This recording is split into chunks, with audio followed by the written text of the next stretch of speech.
Hi everyone, in this video I'll show you how to write a best prompts for cinematic effects on KLING AI. Creating cinematic AI videos requires a mastering camera motions, scene context, and color control. This guide will teach you to how to direct the AI camera effectively using the right prompts and keywords. So let's get started.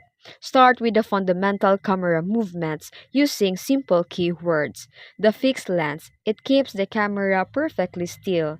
Zoom in, camera pullback, it moves the camera closer or away. Rotating lens means creating a 360 arc shot around the camera. Pan left, right, tilt up or down, it moves the camera in horizontal or vertical directions. FPV or the first person view simulates a drone shot for person perspective.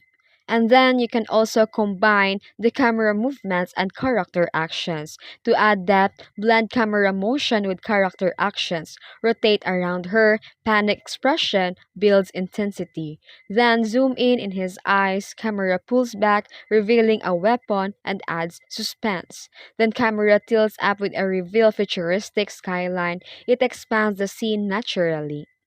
Then, the AI struggles at complex movement unless given a specific scene details. Use a scene context to ensure accurate camera movement. Instead of, he turns around and raises pistol, try zoom in his eyes as he turns and then focus on the pistol as he lifts it. Then instead of lift up, you can also tilt up through the glass ceiling to reveal the cyberpunk city.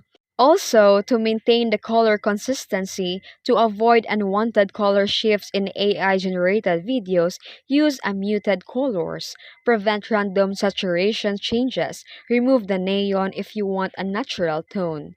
Then, to create a smooth professional camera movements, use follow, then track a character as they move. Tracking shot that keeps a subject in frame while moving, and crane shot moves a ground level to an overhead view. Here is the example prompt. A soldier running through a battlefield, tracking shot following him, slow motion debris falling in the background. And that's it. You've successfully created a cinematic AI videos. If you found this video tutorial helpful, don't forget to like and subscribe for more tips. Thanks for watching.